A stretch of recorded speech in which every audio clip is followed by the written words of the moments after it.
But what's hard is going, yo, yesterday I got nothing from working as hard as I could. Nothing happened from that. I'm gonna do the same thing again today, but I'm gonna try to go harder. That's the hardest thing in the world. To get up every day and give 100% and be in the same position that you were each day, but mentally know that you're trying and trying and trying. That's a real grind.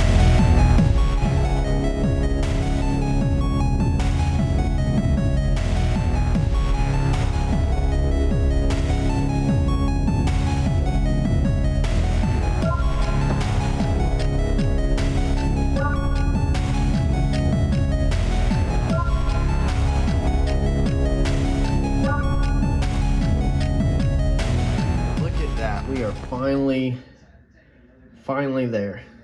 Finally there. All the dirty work, all the grinding, all the building, everything. We are finally there. We're all painted and we are ready to start assembly. So what I used, which I wish I would have did the whole entire car with this stuff. No more base coat, clear coat for me. Roll bar chassis paint, no primers needed. Yeah, this is the stuff. A lot of people use this. That's what I wish I would have did from the get-go, because it's easier to go back and just blend stuff in with a little bit of rattle can. So we are finally ready for assembly pretty much. So I'm going to go ahead and put the radiator in. Well, we'll put transcooler in first because it's going to be easier since everything's out. And then we'll probably stick the radiator in just because it's going to be easier without all the sheet metal in. And then we will probably, let's see here, start trying to run a couple lines before we put sheet metal in, just because it'll be easier to see.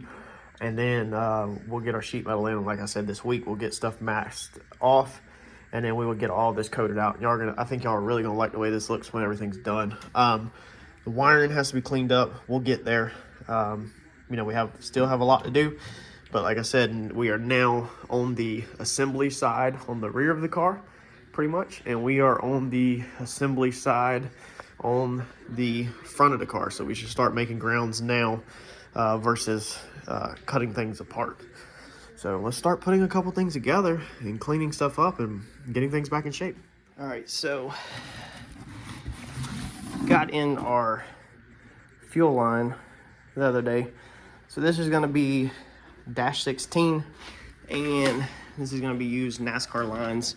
So should be 2 of them, both of them measuring around 8 feet when stretched out. One's got a 90 and a straight, one's got a straight and almost a 45 on that one. So I'm thinking that we can attach either the 45 or the 90, whatever we need up there, and then the straight. So we have 3 options in this bundle right here to get to our fuel pump to come out and get to the back of the car.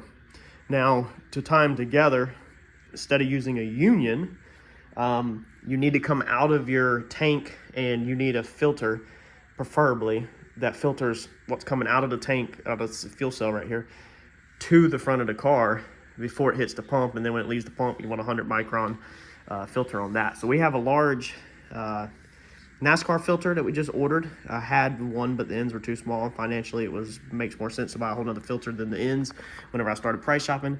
So to tie these together where they meet, we're just gonna put the filter there, you know, because you need a break in the line anyway. So we're gonna start up front right now, and we're gonna attach it to the pump and then start seeing how to get it to the back. And wherever it stops is then we will figure out how to mount a filter under there, and then we will keep on getting it and see how close we can get to this fuel cell. And then from there, we can take our measurement, see how much we're lacking, and then we can go back to eBay and grab one more line. Or I could use a dash 20 that I already have if I have you know, a couple options, and just step that down. So I'm not really sure what I'm gonna do yet, but we're gonna get this thing in the car and see how far we can get back and route it first. Let's go. So again, it's the headers that strike again. So here's our fuel pump line, and we got to get this thing back somehow, and I knew I'd have to figure it out.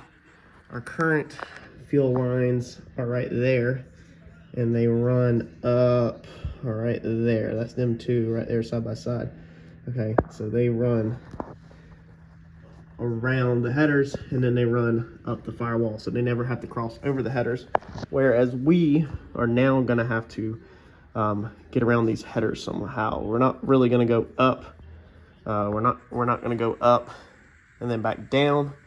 We need to try to stay under the car and gradually go up towards the fuel cell. So we got lots and lots of figuring out to do.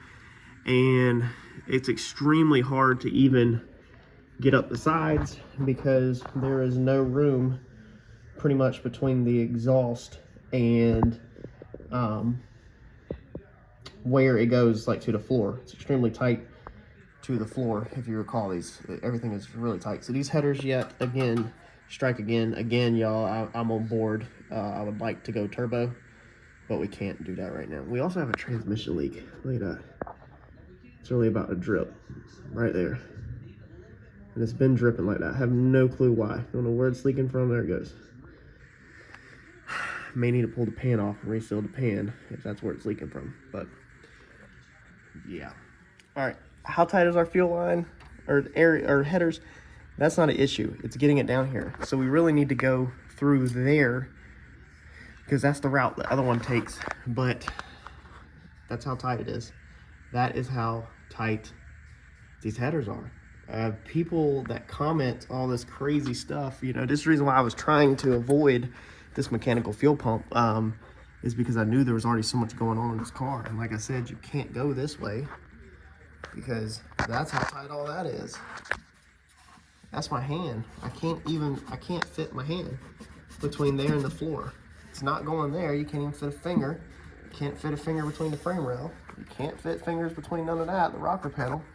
So this is a 90 right here, so the line can't go here, meaning you got to get it in here somewhere. I don't like fuel line being near headers. We really don't want to go up and then come back down, but we might end up having no option. Like, we might literally just have no option here. Or we might have to go and put a surge tank and pump the fuel into the surge tank.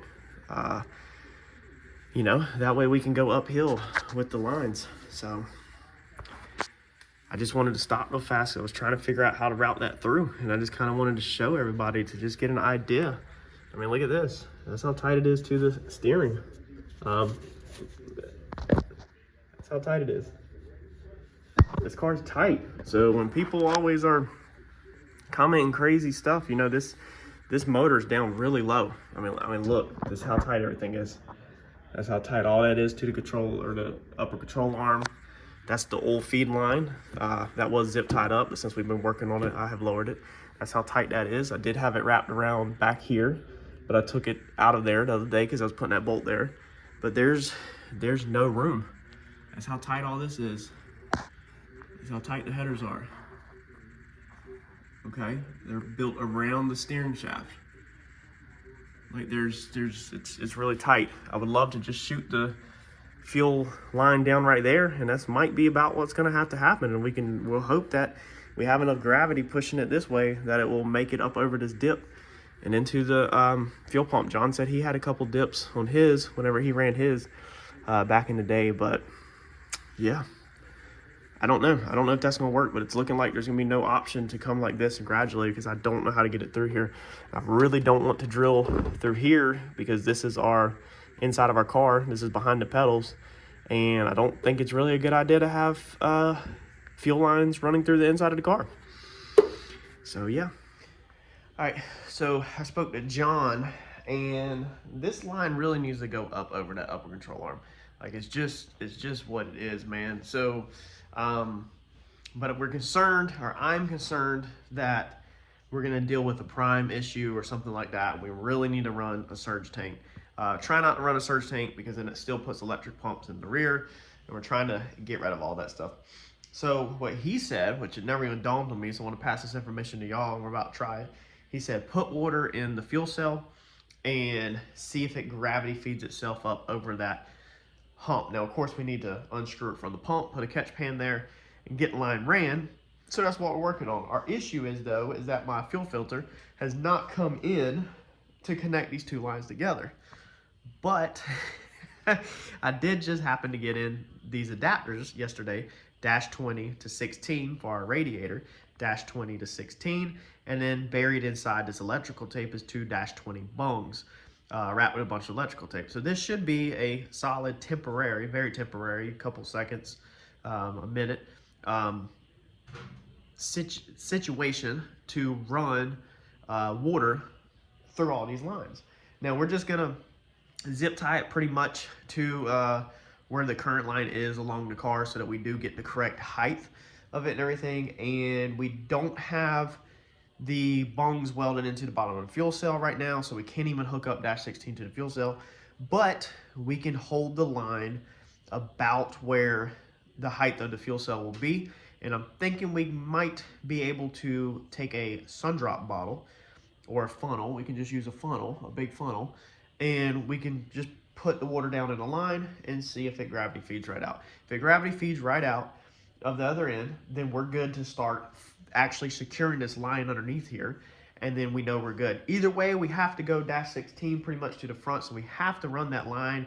If we're gonna go with a surge tank, then we're still going to push the fuel with the electric pump through dash 16 just for volume into a 3-gallon surge tank, and then that will be gravity fed in there. But I'm really curious if we can just do away with all that and feed it. So let's temporarily get all this stuff in place underneath this car, try to, and then I'll grab y'all and we'll see if this works. So this is pretty much how our line needs to be. Now you can see when we go this way, we have a ton more room in the steering, okay? And then we wrap around, we come up over the control arm, we go around the steering, and then we go down nice and neat to the side of the transmission, and we clear the headers perfectly fine. That is where our current, can't speak tonight, fuel line is. So we're pretty much meeting back up. We will be meeting back up where it's at. Now, of course, this will be pulled up like that, so the control arm clears it perfectly fine. We'll zip tie it to here, and then we'll probably build a bracket off of the engine block right there off that line that comes down and holds this line up, you know, nice and neat where it's never going to cause us any issues. And then we'll build us probably another bracket or something right here, so make sure that it's solid, mounts it pretty much where it never gets into the steering column. I don't want to go that way up over the steering column, just because it does get kind of tight right here, and I really don't want it near the engine. If we have to take the engine in or out, I'd like to just be able to kind of leave the fuel line in place and not have to deal with it. So I think we can easily drill this to attach a bracket to route that thing down perfect. So let's zip tie all of this kind of temporarily in place. We want it about the same height that the final operation is going to be, and then we will start getting everything hooked up and go from there. All right, so we're going to pull out of the fuel cell off the front because we don't have room to come off the bottom because of the transcooler. So we're going to be pulling in at approximately right below the tabs. So these tabs are pretty much on this bottom line, so they're right below the tabs. So they're a little bit lower. So we are, let's see here. Let's see if we can rotate this around. We'll rotate it like this. I'm just trying to keep this thing angled. And you can already see that I've definitely got some routing. We'll do it like that. Definitely got some routing to work on. You know, this is just put through there, but it does show me that yeah, I definitely have some routing to work on. We're gonna funnel it in here because we approximately we're a little high on this end, but then all this drops down lower, so that should be fine because that's pretty much gonna be the same height. And then underneath the car, it is zip tied up and ran. You can see right there that fat thing. So it's pretty much, it doesn't go through there like that one did because it won't fit through them bars. But I do got it zip tied to the side of the four link, which is pretty much the same height that it's gonna be. There it is. There's our connector. There it is, up past the headers, and then it comes up to the front, just like I just showed you. I got it zip tied to the brake line. I got it zip tied to the chassis. And then it goes down, and to check the front, I wanted to make sure the fitting's at the same height. So it is unscrewed from the pump, but it's the exact same height. Now our bucket has no water in it. Okay, so what we're hoping here, oh, scratch my back. What we're hoping here is water gushing in that bucket. Now I don't know if this 2 liter of Sundrop is enough to get us there, honestly. But this will at least get some in, and I'm trying to do this one-handed.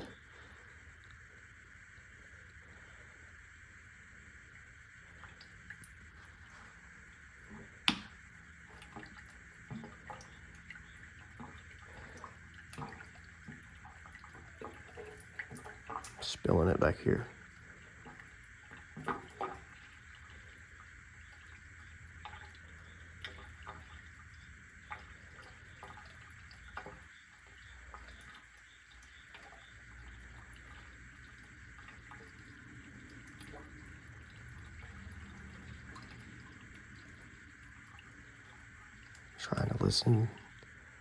Trying to listen for it to hit that bucket.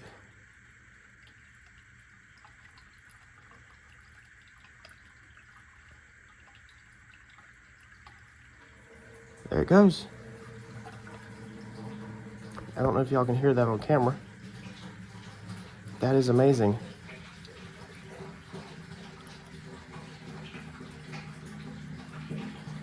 That is so freaking amazing.